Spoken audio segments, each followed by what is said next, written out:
folks. Welcome to another episode of Film Study. This is Ken McCusick, and tonight we continue our Expectations series, talking about Charlie Kolar and Aeneas Peebles. So joining me to do that is Gabe Ferguson. Gabe, how you doing? Hey Ken, I'm doing well. Thank you for having me on the show again. Always a pleasure. Always great talking football with you, my friend. Let's look first at Aeneas Peebles here, who is a sixth-round pick, number 210 out of Virginia Tech, part of a very deep interior defensive line class that I don't know about you, and we might have been watching the draft together on day 3 on the show, but I was getting more and more worried about the Ravens entirely missing out on the defensive line component of this draft. Yeah, I was also in that same frame of mind. I think, you know, heading to the draft, it was billed as one of the strongest positions, one of the better defensive tackle classes we've seen in some time, and they just kept kind of coming off the board and coming off the board, and the Ravens were taking other positions, and I was beginning to get a little concerned because it is a position of need on the team, and it was in theory a place where you could still get value in this draft. And in the end, I think they did get a good pick, and I do think he was a value selection where they got him. So I'm pretty happy with they were finally able to find the right player. I mean, we'll see if he's the right player, but I think he was at that position in the draft a very good selection, and I'm looking forward to hearing what your perspective is on Peebles. Yeah, some nice value, I think, at that point in the draft. Peebles a very small guy for the defensive line at 6'0", 282. I've seen him at the podium already, and he looks small relative to most other players. He has decent quickness. He's unusual for a defensive lineman that he gives you a spin move, and you don't see that very often.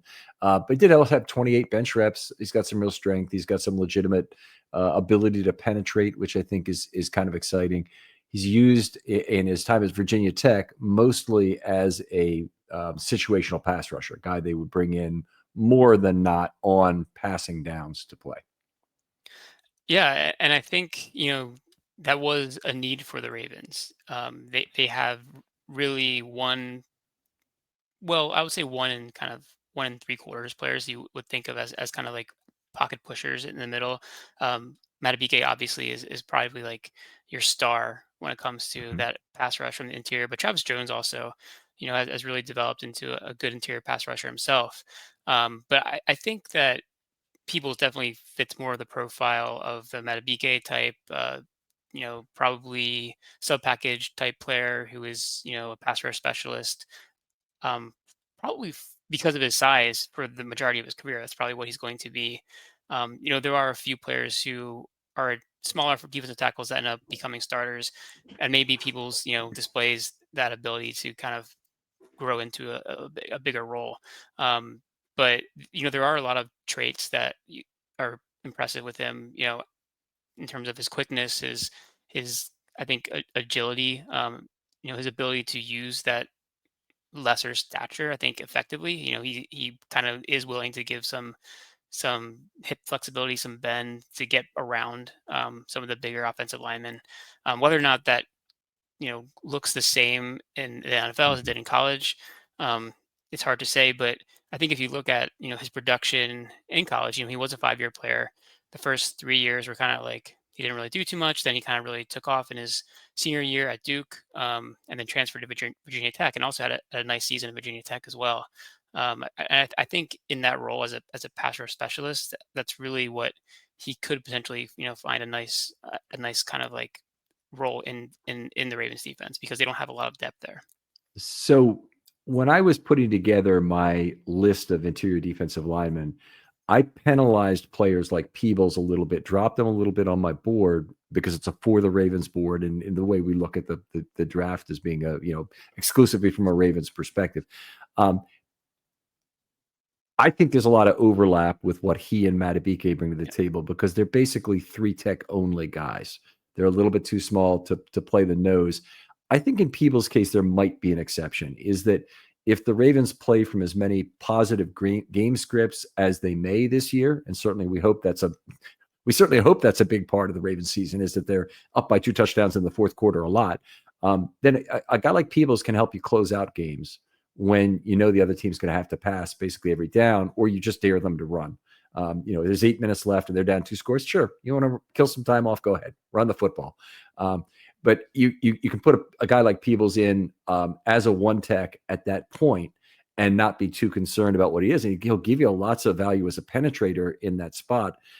If they don't double team him, if they try and then double an outside guy, one or another, maybe they even try and double team Matabike in that situation, which is actually more difficult to do with the 3 tech. But regardless, it's something they could attempt to do if they want to really rotate things. Peebles, I think, could give you a lot of value one-on-one at deconstructing the pocket fairly quickly. He has that kind of athleticism to do that. But the choice will often be, should I have, as they have in past years in like 2019, where you ran a lot of race car packages and a lot of rush nickel as one of their really frequently used packages. They could do that again this year because they have the outside linebacker depth to do it again. Or they could change to a player like Peebles, taking some heft off the plate of Travis Jones, who I think Travis Jones absolutely drives the Ravens pass rush when they're rushing for, and in particular on an early down, but any down he's in there, really, he commands a double team, and that immediately sets up 3 very good pass rushers for one-on-one relationships. Yeah, I agree with everything you just said. He is very similar to Matabike in terms of like his specific play style and the role he would fill on pretty much any defense. They're both really that penetrating kind of B gap type player, 3 technique, Mm-hmm. more so than anything else. We have seen, Matabike be used in a little bit more. I would say diversity or diverse roles in his alignments. They have lined him up over tackles at times and had him kind of compress the pocket from the outside. And I think having someone like Peebles could allow you to have a larger front and still be an effective pass rush team if you wanted to do that. So you could actually have 3 defensive tackles and still have players that can actually win the one-on-one matchups and have a Travis Jones in the middle who would command double teams, and then that could allow you to potentially have more beef on the field as opposed to less. Um, and you mentioned kind of like the NASCAR package, the race car package that the Ravens have used in the past, where you kind of have more outside linebackers.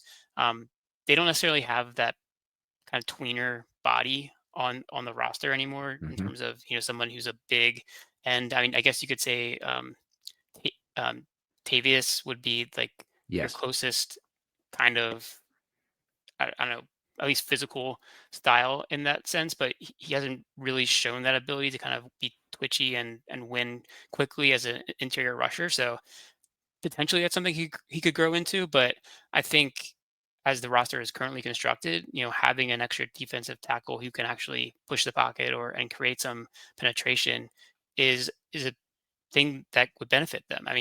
You've seen a lot of snaps from like a Broderick Washington on passing downs, and I think people can take some of those snaps away and give it a little bit more impact. I would agree with that, and they've done the 1-3 pairing method this last year, where they had Jones and Matabike on the field almost always together. Yep. Now Matabike played some additional snaps, but Jones, almost every one of his snaps, Matabike was on. I'll put it that way. I think they could do that with another player that they pair up with Peebles, and I guess right now it looks like that might be either John Jenkins, who I don't think is certain to make the team, by the way, but he has a pretty good chance. He certainly brought on, I think, as nose tackle insurance that they hope Yep. will, they either hope will pay off, or that they'll be able to keep him around on the practice squad or whatever it might be. And then their second option would be Jason Jones, the Auburn guy. Now that they've lost Hutmaker to Tampa Bay. Yeah, I mean, I, I think those options are probably a little bit less kind of impressive or less upside for sure, especially in terms of pass rush. A guy like Jenkins, you might see as kind of being that run stuffer that you can plug in there. I Mhm. mean, he's definitely not Michael Pierce in terms of what he can do for you, but at least he's a big body, and that sometimes has its value. I was actually shocked when I saw that he was still playing NFL football. He's been around for such a long time. I didn't even realize he was, a starter who had 500 snaps on the Raiders last year. Mhm. Um, so kudos to him for having such a long career. But he's never been someone who's really like being a difference maker, I would say, on the defensive line, even when he was drafted fairly highly out of Georgia. But he is big still. He still has that body type. He can plug a gap. So if that's kind of what the Ravens need in their depth at defensive tackle, I could see him making the roster. But I think they're probably going to just want to see what he looks like more than anything else. Yeah. Yeah, good bet. Um, let's get back to Peebles for a second. One of the things that kind of has dogged him throughout his college days was being a less than good tackler for a defensive interior player, which is something he's probably going to need to improve on to even get early down snaps, because he obviously it's very important to have defensive linemen who can make tackles.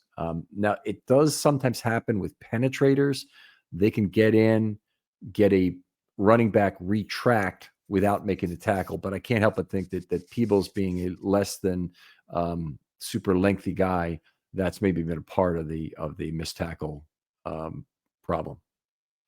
Yeah, I mean, there are standards of size and weight and length that NFL teams look for a reason. I would guess that that's the reason why people has slipped to the sixth round because he is undersized for the position. It really is more of an uphill battle for the players who are smaller. You just have less of an advantage when it comes to being able to get off blocks, to be able to wrap up Mhm. players, to be able to um, just do things on the NFL field that when everybody else around you is larger, it makes a difference. So we'll have to wait and see how he's used. But there are players who have been very successful, who have been smaller at the position. I mean, obviously one of the best defensive players of our generation, Aaron Donald, was an undersized defensive tackle. And I'm not saying Peebles is Aaron Donald, but I'm saying players who have the desire, the work ethic, the talent can really be difference makers if they learn their craft well, if they focus on where they can exceed and try to mitigate the areas where they don't have as many physical gifts. Kelly Gregg certainly falls into that category as well, as a guy who's a little undersized. He probably outweighed him by 30 pounds, would be my guess, but drafted in a similar spot in the sixth round as Peebles was. Uh, all right, what else we want to talk about? Um, in terms of his pass rushing skill, which we need to at least give equal play to here, he brings a high motor that I think was a real positive coming out of this draft, but also brings more of a toolkit than you typically see from an interior pass rusher. He's just got more in the bag, and he's a hand fighter. He definitely needs to be that given his arm length, but he's also a guy who could do a few different things to turn a half man move into potential penetration into the backfield. He has a good rip move. We talked about the spin earlier that he can show you as a counter. He's got some things in his toolkit that are already there, and I'm wondering, do you think that plays better or worse for him working with Chuck Smith? It's a good question. I mean, I guess you're asking, is he already kind of tapped out in terms of like where his skills can be? Um, I think that's possible, if he already is more advanced there. But I think it also gives credence to the idea that he has some skill, he has some worked on that craft already. He's not coming from an empty slate, so maybe it's something he can build on. Um, I think a lot of working in those condensed spaces is technique driven. Um, I mean, clearly there is physical talent that's required as well, but um, if he puts in the work, I think those things can be honed even more. I would estimate. So I would lean towards it probably being an area where he can kind of build upon what he already has, if he puts his mind to it. Um, but I guess we'll have to wait and see with that. I mean, I think we have seen a lot of good results from Chuck Smith, but some players haven't really taken the steps that we want to see. Like, so it may just be dependent on who the player is and the kind of work they put in. Yeah, odd combination with Peebles. He was in the 97th percentile among all interior defensive linemen for pass rush productivity, as it's defined by PFF. But he also had a very, very low finish rate of 16.2%. Now, interior defensive linemen tend to be a little bit lower, but I'd still expect 25% to 30% would be about normal for an interior defensive lineman, and he was below that. I don't have the median on me right here, so I can't tell you what that was, but it's more important to have that pass rush productivity number be high. That's kind of like your basis of pressures. That's the more stable number, and it's the number that he could tend to improve on. And if there might be something about finishing or closing that he'd be able to pick up more easily or exploit more naturally, what I think the other Ravens defenders are going to provide for him here. Yeah, and I think I really like looking at numbers like pass rush productivity because it gives you a sense of what he's doing on a per snap basis and not just Yeah. like raw numbers. And it kind of gives you a sense of the role that he is in as well. Um, and as we already discussed, he probably is going to have a similar role in the NFL than what he had in college. Like he's not going to be a three down player, most likely. So, and given that opportunity, given his skill set, I think he is someone who can maximize that. I think that's what you want to see, especially in these like kind of late round draft picks. Someone who can come in and really take control over that small area where you're given the opportunity. Yeah, I agree with that. I think that's always preferable, and if you can find a role, then you can start with that and you can build on it. But boy, find a role that you're really the best at on the team, or you can provide value to the team at doing it. And I think that um, you're right on the money in terms of Peebles playing a limited number of snaps in a set role. And the Ravens are a rotational team. I mean, they depend and they run a fresh legs defensive line. They always have. I mean, they've never had done what the Steelers have tried to do with their interior defensive linemen, just run the snap count up to the moon basically on these guys and have these guys huff and puff around the field in the fourth quarter. The Ravens don't operate that way, so they should put Peebles in a better position to succeed than he was at Virginia Tech in terms of a good scheme around him and good freshness for him in a relative sense. Yeah, I I think so too, and I think he's actually in a pretty good situation in terms of his ability to take take some snaps. If Mhm. there should be some snaps available. We talked about the fact that defensive tackle it's not the deepest position on the roster. We've had to fill it in with some depth players who may not even make the team. There is opportunity there, and if the Ravens are going to be the kind of team we think they are, a very good team that's going to have third quarter, fourth quarter leads, he's probably going to see a lot of snaps. Um, and if he continues, or if he shows that he's doing well in those snaps, that's going to be a consistent role I think he can carve out for himself. Yeah, this is one of the really interesting, by the way, math things about the defensive line you can look at. Um, the Ravens a couple of years ago were playing some closer games, and I'm thinking like the 22 season really now, where they didn't have the real dominant performance in terms of points scored, points are allowed, or at least they played a lot of close games. It was true in 21, maybe even to a greater extent. But the 2 years that they finished without Lamar Jackson, they had to deal with some situations that were not ideal, and they played over two defensive linemen per play. And I think they did still in 23, and it was largely because of injuries early in the season at that outside linebacker position. So they played less rush nickel, which is your good opportunity to have a one defensive lineman play. Didn't play race car, which could be a one or a zero defensive lineman that you play in there.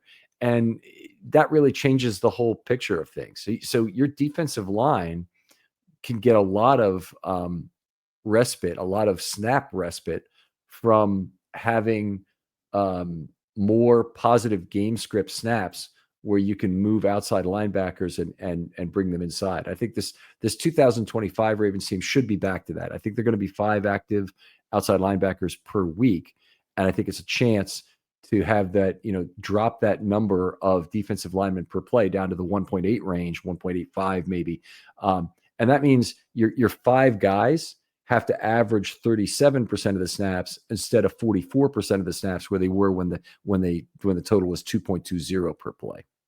So it's just there's relief comes from an unexpected places in terms of defensive line snaps, and I'm still not a favor of ever carrying four defensive linemen because you think you can get away with it like that, but I do think you can keep the guys fresh for most of the season by having some rush nickel snaps sprinkled in there.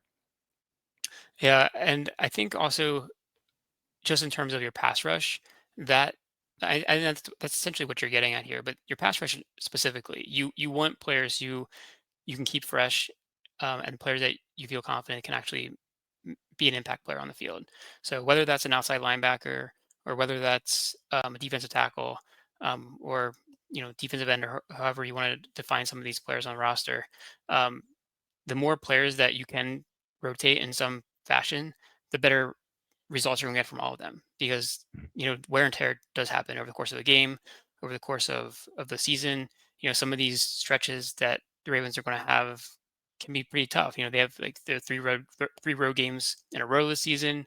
Last year they had that, was it the 4 games in like 18 days or whatever it was. Like, Mm-hmm. the NFL schedule can be pretty brutal at times, and that especially on veterans, that the wear and tear can really build up, and sometimes you might see someone who just like is not performing at the level that he would be expected, just because he's dealing with nagging injuries, dealing with exhaustion, um, and just having another body that you can throw in there and not be a kind of a zero out there, it makes a difference. Yeah.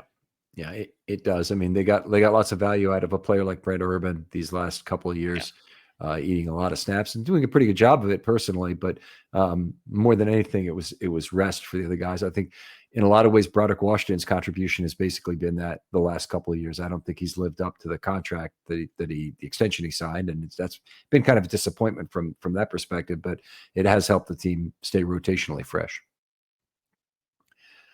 All right. How about we move on and talk about a good season for Aeneas Peebles? What does that look like to you? Yeah, I think a good season is kind of what we've talked about in terms of just finding a role. Somebody who is going to probably, and I like to think about this in terms of snaps and like how much he's on the field. So I'm thinking maybe something like 15 to 20 snaps a game. I think it's a reasonable amount given like the standard kind of like defensive tackle rotation that the Ravens have done in the past. Um, it would most likely be tilted towards pass rush snaps. I think. I Mhm. think is probably where he'd be best suited. And if he can be someone who can take on like a more specific sub package role, where he's in there in certain alignments, certain packages, and be like a consistent contributor in that, I think that would be like the ideal scenario for him to actually know what his role is, come in when it's like 3rd and 7 and longer or whatever it may be, and just put your pin your ears back and get after the passer, and that's going to be what he does. Yeah, I think that's very similar. I'll say what I said. Has a solid preseason and camp and earns the backup DT role. I think the distinction is subtle there because he's going to be on the team no matter what. I think so. I think he's a sure thing to make the team Yeah. based on what the roster looks like right now. Plays a limited rotational role of approximately 18 snaps per game behind Matabike with play quality at or near the league average. Doesn't have to be anything terrific this first year, just at or near the league average. And I'm largely looking at how effectively he rushes the passer in that because I think it'll be mostly pass rush snaps. Um, in aggregate, he could be there with pass rushing contributions. He could possibly be there with run contributions as well. But in aggregate, at or near the league average would be a good season to me. And again, it's like kind of like offensive lineman. It's okay to start out a little bit below the bar in your rookie year. Have a C minus year. That's fine. It generally means very good things for an offensive lineman because the position is complex to learn and master. I think it's probably true of defensive linemen as well. I do think maybe because Aeneas is coming with a little more in terms of polish as a pass rusher, they may get some focus snaps from him that would allow him to shine more quickly than I would expect an offensive lineman to. Yeah, I think it's more of like a specific skill set. You can come in and do the thing that you've done. You don't necessarily need to learn like the plays like an offensive lineman would, be in unison with, a zone blocking scheme, or know exactly, the leverages you're supposed to be reading, and the blocking that you're supposed to be doing on combo blocks, things like that. Um, you're pretty much just told, go rush the passer. I think that's one of the easier things to do as a rookie coming into the NFL. Um, Mhm. and we've seen a lot of NFL players, rookies in this kind of role, pass rushers specifically, who can come in and have an impact right away, especially if they are not given too much on their plate. It's kind of a very specific role. You just do that thing the one thing you're good at, and if the coaches know how to utilize that, um, it may even be even better, and better realized. All right. What does a great season look like? Um, so for a great season, I think I'm going to get a little bit more specific in terms of the kind of the stats. I mean, obviously, it's going to build on what the good season would be in terms of a role. I think potentially more defined, um, and more snaps, probably. Probably looking more towards the 25 to 30 snaps a game. And this would just because his performance is so good that he's forcing his way on the field. He's maybe in more packages with Matabike because that's their best pass rush duo. Mhm. Or he's giving Travis Jones more of a spell and being able to contribute more on early downs. Um, I think he could potentially get 5 or 6 sacks in that kind of role. I think that would be a great season from him. I mean, we've seen some rookies come in and have good seasons in the past. I'm thinking about like Pernell McPhee, Timmy Jernigan, that kind of player who's come in and been an immediate impact, pass rusher as a rookie. And I think he could potentially do that. To me, that would be a great season. Yeah. Oh, that certainly would be a great season. I think it kind of would clear the 80th percentile bar by a lot for me. So I don't quite have it as high, but I say fits Ravens scheme / needs for rotational defensive tackle who is also part of pass rush packages with Matabike on obvious passing situations and plus game scripts. That's what we talked about earlier. Snaps are limited to approximately 20 to 24 per game. I think there is an upper limit on how much he can play just because of the overlap with Matabike's skill set, but with quality at or slightly above the league average. Ravens find ways to utilize him more as the season progresses and look to lean on him more in 2026. In a lot of ways, I still look at the season as being something where he's setting up who he can be at 2026. If he surprises everybody, I think the Ravens will be very fortunate if that's what happens. It'll really mean they got great value on the pick if he were to turn in a season like what you just described as a rookie with some really, even if he didn't get 6 sacks, if you get the pressure that you would expect at the bottom of the pyramid for a 6 sack year, that would be pretty freaking great. Yeah, yeah, I agree. I mean, sacks are obviously the easy, kind of statistic to look at, but it could definitely just be, like we talked about pass rush productivity. Is he in that like 8 to 10% range, which is pretty good for a defensive tackle? Mhm. Um, I think that would maybe even less than that if he's like around 7 to 8%. That's solid. Is he finding a way to work off of the players around him? The attention that a Matabike would get, or attention that Travis Jones would get, or even the edge rushers, away. Um, or Van Noy or Mike Green, being able to kind of work in tandem with those players, and take advantage of the kind of overall package that that Orr is putting out there. So I think that just being part of that consistent pass rush, and being able to kind of take what we saw in the past couple of years to that next level, um, would really kind of elevate the entire defense as a whole. And I think if he is at that 80, 90 percent performance level, that really will help raise the whole defense, and that's obviously what you would love to see from a late round rookie. Yeah, certainly would love that. Well, let's move on. Talk a little bit about Charlie Kolar, who's the other half of this. He was active for 15 of 19 games. He missed weeks 13 to 16. I don't remember what the nature of the injury is. I do remember that the Ravens were really missing him very badly. So it might have been a soft tissue thing. I don't remember exactly what the problem is. Could have even been a bruise.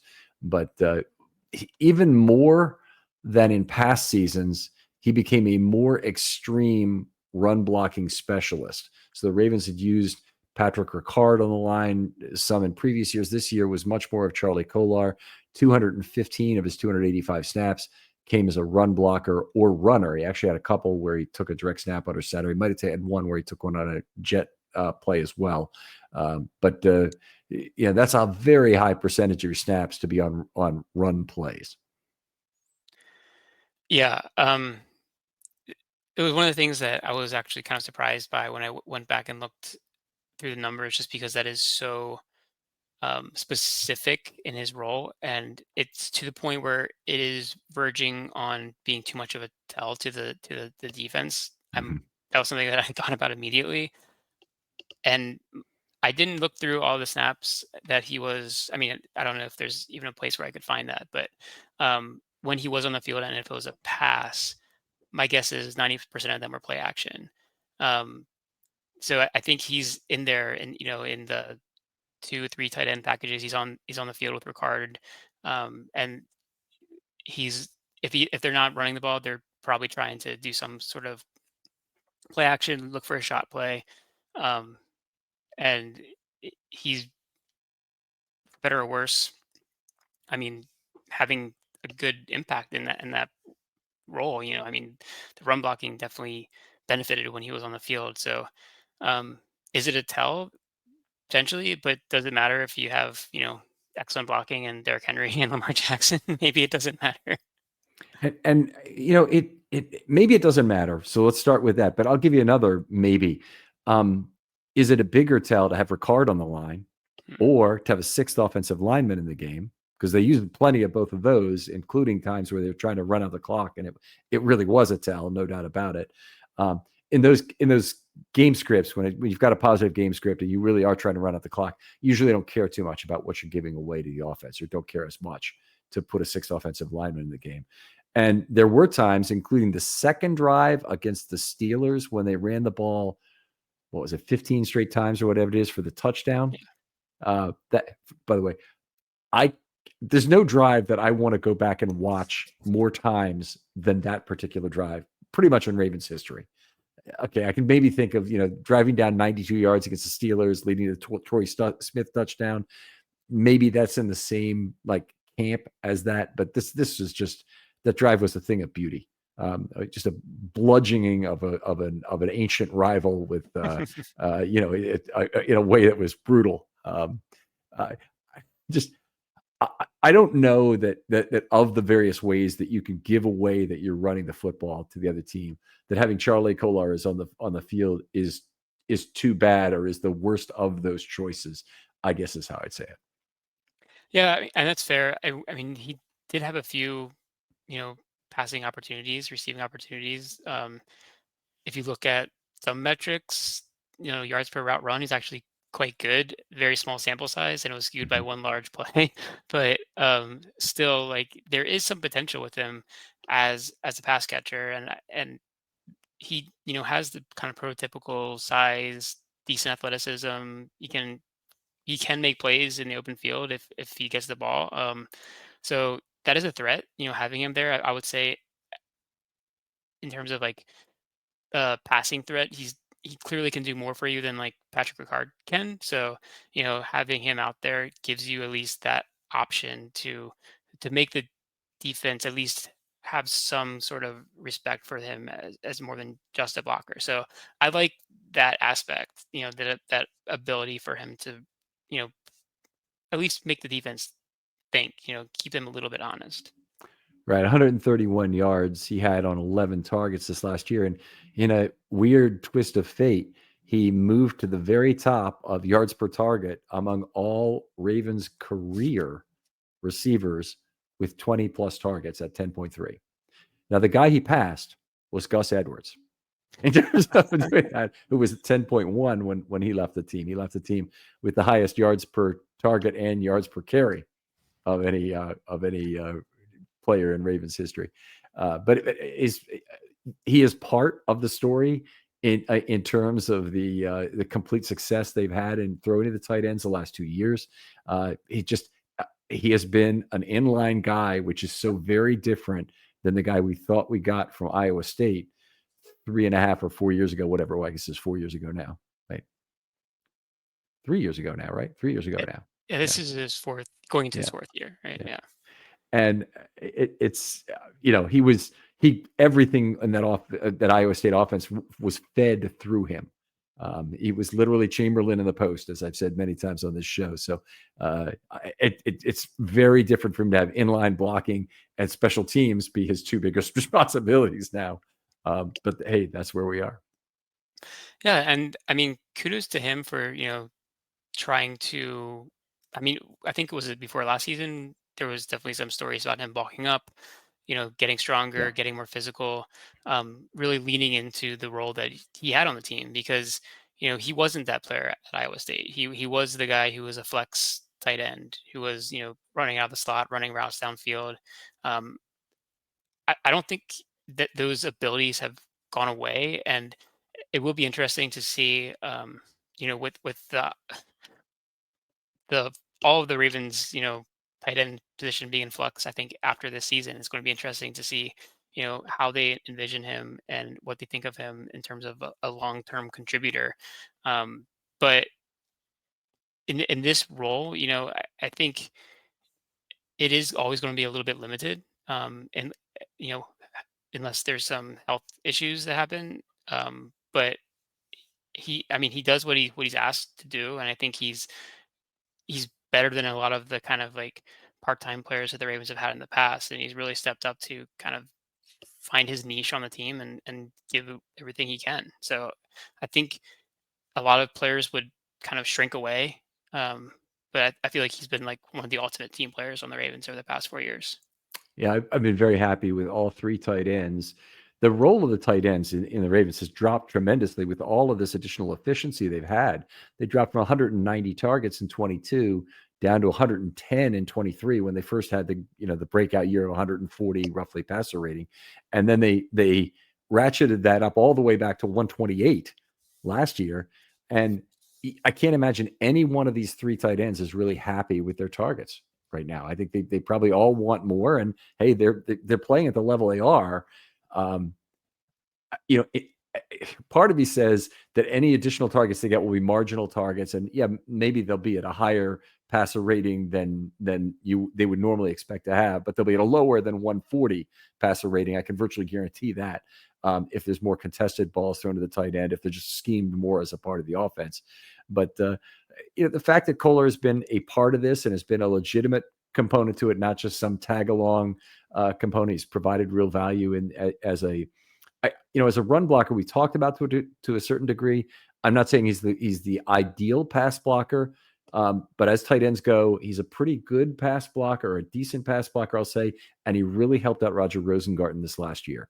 They spent a lot of effort trying to keep Roger Rosengarten clean from the first initial contact from that left defensive end or edge player on that side.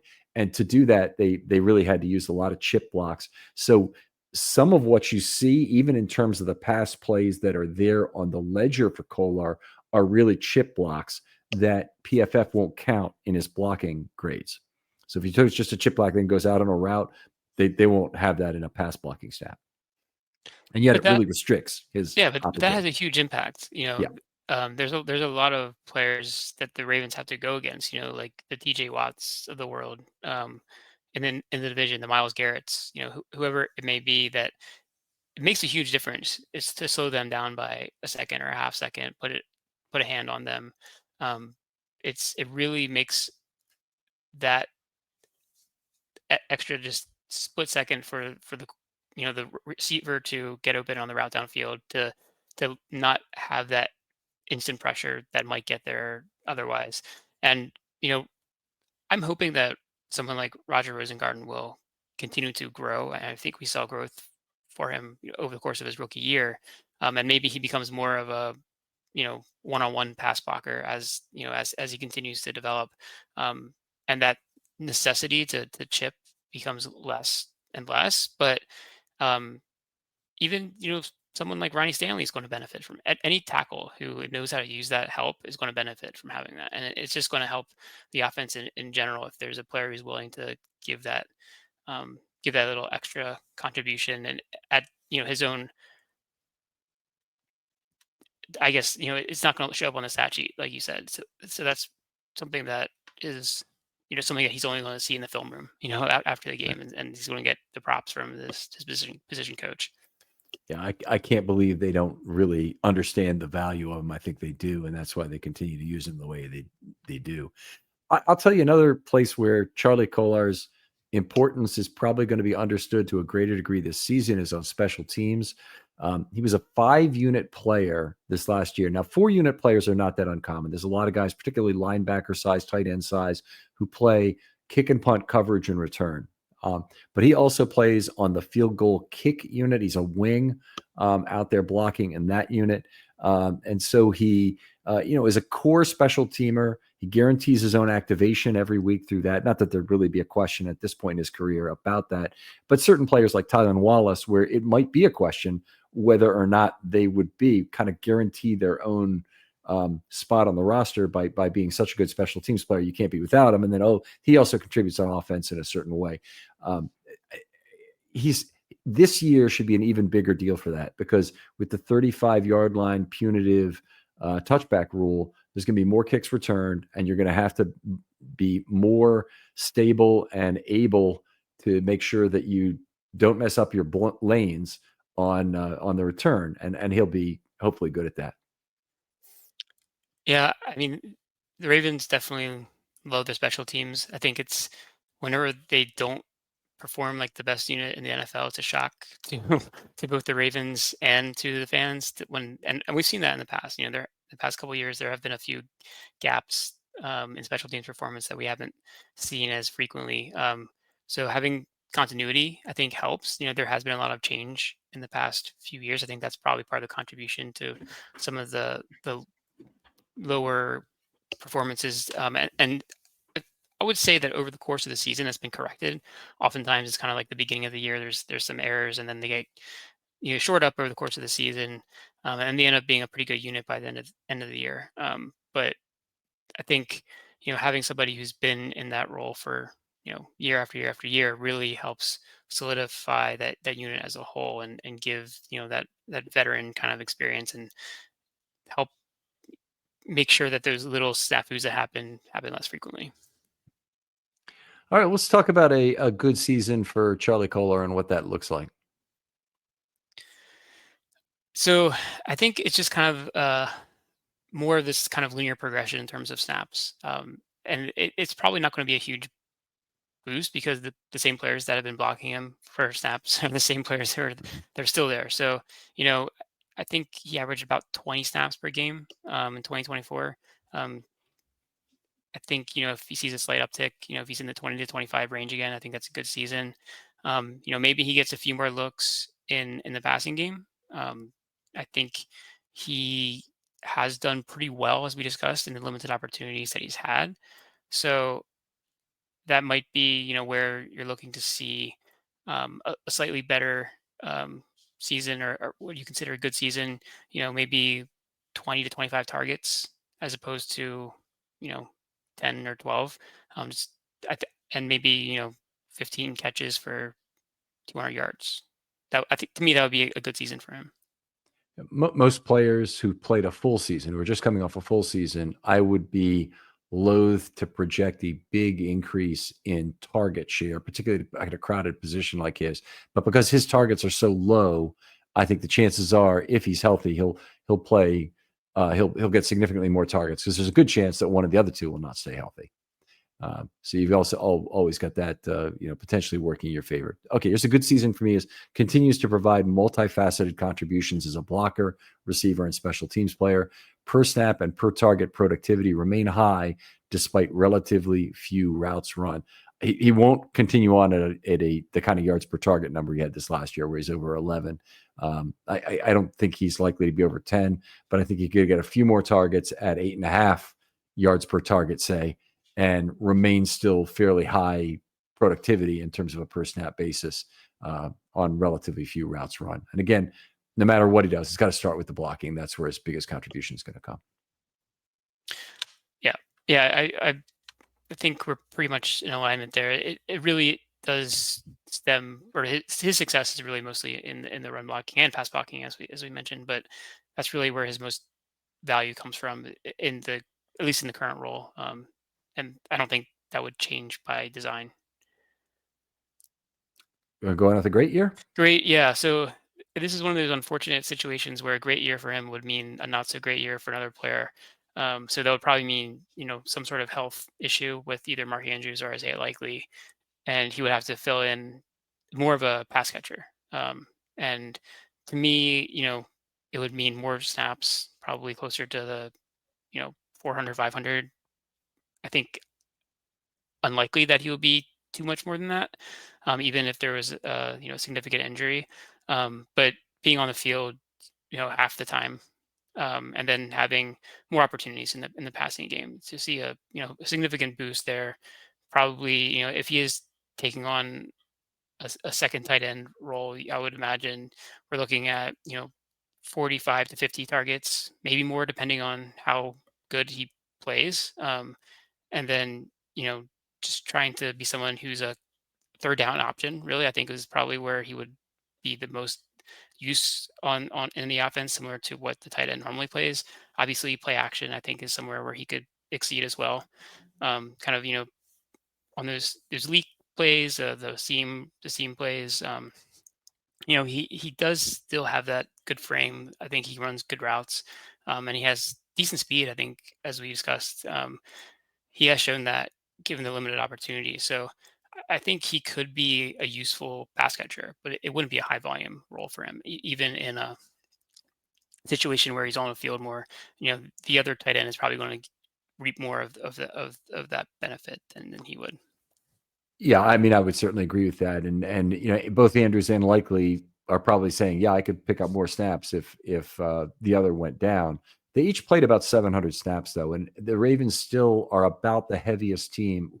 Well, they really are the heaviest team in the NFL still by a wide margin, even though they've cut down tremendously in terms of total tight end snaps, tight end OL6 and fullback snaps per play. But if something were to happen to Likely or to Andrews, I think the first thing would be there would be a ratchet up in all three of the other guys' remaining snaps. That whichever one didn't get hurt, plus Ricard and Kolar would both get more snaps.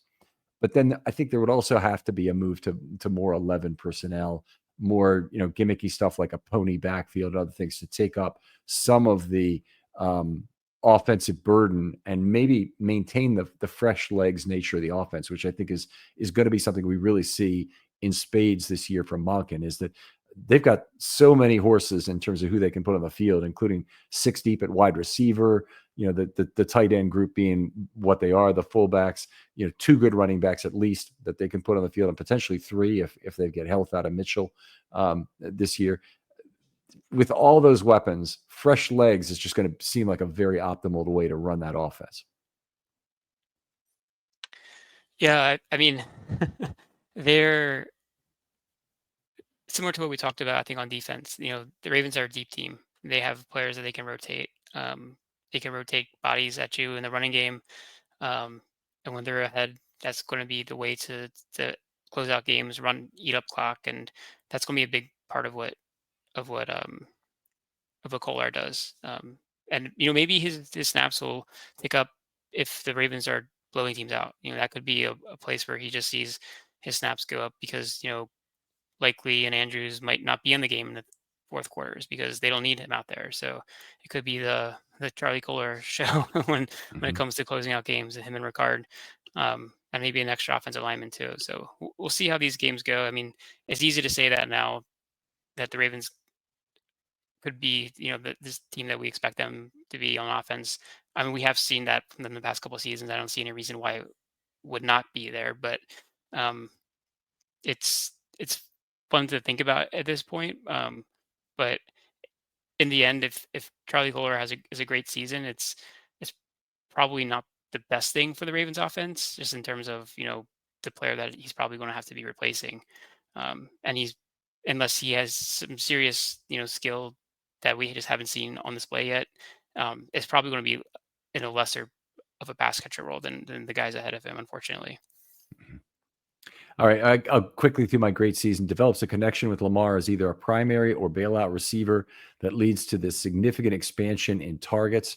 This could happen also due to injury. So we're on the same page on a lot of this stuff. And as effective as a receiver in terms of yards per target, again, I'd set the limit at 8, at the minimum 8.5. Ravens work to extend him. I think that's the biggest thing that I could say would make Charlie Kolar's season great if the Ravens are really working to extend him. They're probably going to want to get 3 of their 4 guys re-signed, which might mean 1 early extension plus Ricard, who I think they can get is the lowest hanging fruit of the group, and then 1 other that they can extend at the end, whether that's whoever might be left over. And they do have the potential use of the franchise tag with Isaiah Likely. Yeah, I think that Likely will get tagged. That's my expectation because of the relative cost of tagging the tight end is I think worth it. And I think that they will work to extend Kolar as well on what it would probably be a relatively team friendly, standard Ravens 3-year, 10 million, whatever kind of deal that the role player gets that, is a special teams contributor, backup on whatever position he plays. I think that's where that value lies. And I think he would be worth giving that type of contract to. Okay. All right. He definitely is one of the players then they should be talking about giving it to right now as opposed to later. And in a way, the guys who make sense, the closest comparisons to him were Aeneas Washington, who, boy, it would have been great if he'd already signed something like that from his perspective. I mean, obviously the Ravens would have lost out a little bit with the injury, but it would have been great from his perspective. And hopefully other players will look at that and say, hey, there is really some risk mitigation is worth it, because in the end, yeah, the Ravens are going to pay a salary this year, but Ardarius has lost a big chunk of his 2026 salary, plus is taking risk of ever getting that big contract for the first time from the fact that this injury occurred. So I'm hoping a player like Faalele or a player like, assuming they want to make that deal for Faalele, or a player like Kolar would be good mid-range extensions that would be relatively amenable for both sides. Yeah, I think those are the 2 players that make the most sense for that kind of contract. Players who have, had decent amount of success on the field, but haven't really, been significant contributors.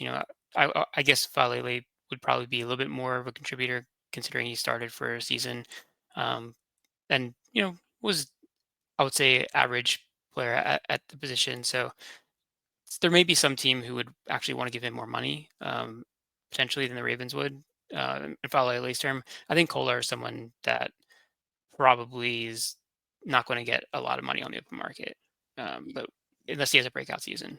I thought that too. And then we saw what happened to Josh Oliver a couple of years ago. That's true. And, we talk about paying Kolar 3 years, 10 million or whatever. And then we look back to the Boyle contract or the Oliver contract, and we see that, those guys got a lot more money than that with, good blocking and little receiving, basically. So we'll have to see how this plays out. I'm not sure Kolar is going to be as cheap as everybody thinks he's going to be, but I would love it if they could find some nice middle ground and start the ball rolling on some of these extensions. I mean, DaCosta mentioned having a lot of balls in the air right now. I presume that means talking extension with a lot of these third-year players, and yet, we haven't seen any of those happen. The only one we saw was the Derrick Henry one, which, great player, but definitely carries some risk and is using a hefty portion of the available cap room on him as opposed to some of these other guys. Yeah, I know this isn't the focus of this podcast, but Linderbaum, Travis Jones, I think are the 2 that are obvious ones that you'd want to get done, and they aren't going to be cheap. And if they play a Pro Bowl caliber year, it's not going to get any cheaper in the offseason either. So those are the ones I think. I think Linderbaum probably is. They mentioned in the whole not giving him the 5th-year option, which clearly is the right move, but they want to keep him as a Raven. I think you invested him in his first-round pick, so it makes sense to try to give him a fair extension. That part is a sunk cost, and they already lost the sunk cost in terms of not being able to exercise the 5th-year option is the way I look at it. Doesn't matter whether he's drafted 25, 35, or 85 in terms of what they perceive his valuability to be now. It's whatever it is based on his play. I'll add to that, his franchise tag value is nil or negative for next year for the same reasons that they couldn't give him the fifth-year option. So I'll pose the question to you this way: What's your number for Linderbaum? 4-year deal. What's your AAV you're willing to toss out for him? Probably in the 14 to 16 year per year number. I mean, that's not. I don't think it's a highest center contract, but it would be in like the top like 5 to 10 range. I think that's where he slots in terms of his performance. Right. I think that would put him at number 3. I'm not 100% sure of that, but Cam Jurgens signed recently for $17 million per year. And I mean, any responsible evaluation of Cam Jurgens is not going to put him at the top of NFL centers. I mean, it's just not going to do that. Yeah. And the problem is Creed Humphrey's only making $18 million per year, and he's so far emergent from the remainder of NFL centers. The scale now makes no sense at all. It's like the Jurgens contract is the Deshaun Watson contract for centers. So it's going to be really hard to get Linderbaum back on a deal that does not reset the market at center. And yet I think that's the appropriate thing to do, is to just stick to your guns and say, hey, look, we understand that Cam Jurgens, the contract for him doesn't make any sense, and that Philadelphia is playing, as Voss puts it, by a different set of rules to use all this void year money to try and get that kind of thing done. We're not willing to do that. We're willing to give you $16 million per year, and we think that's your relative position to Creed Humphrey. And I mean, to me, that's fair. I mean, yeah. And if he doesn't like that, he thinks he can make 20 million on the open market or 18 or whatever, let him go explore that. Maybe there's somebody who gives him that money. I don't think the value of the center is worth to make a top of the market contract for. It's just not. And if he was Creed Humphrey, then maybe you can make that argument, but he doesn't separate at that from other good centers that much. So you can find that you can make 90% of a Tyler Linderbaum for less than what he's paying. That's my opinion. Yeah, I'm right there with you. All right. Well, Gabe, always great talking football with you. Tell folks where they can reach you online and talk football. On Twitter, I'm at Gabe Fergie. Blue Sky Social, the same handle at Gabe Fergie. It's hard to believe that it's almost time for OTAs again. They're right around the corner. It's the Orioles season hasn't gone the way any of us wanted it, so it's back to football for me. I'm looking forward to seeing how this rest of this offseason progresses. Yeah, really been enjoying the Expectations series. Also been loving the ideas for film study shorts people have been sending in. Keep them coming. I want to get you guys going. If you're interested in doing an analytics project, I'm interested in working with you on it. I'm not looking for any authorship credit. I'm only looking to have you, show you, maybe have your findings on a show would be what I'd be talking about. And I'll try and help you in whatever I can in terms of modeling that if you have an interest in that kind of work. Gabe, thanks again for coming on. Thanks, Ken. It's always a pleasure. And we'll talk to you next time on Film Study.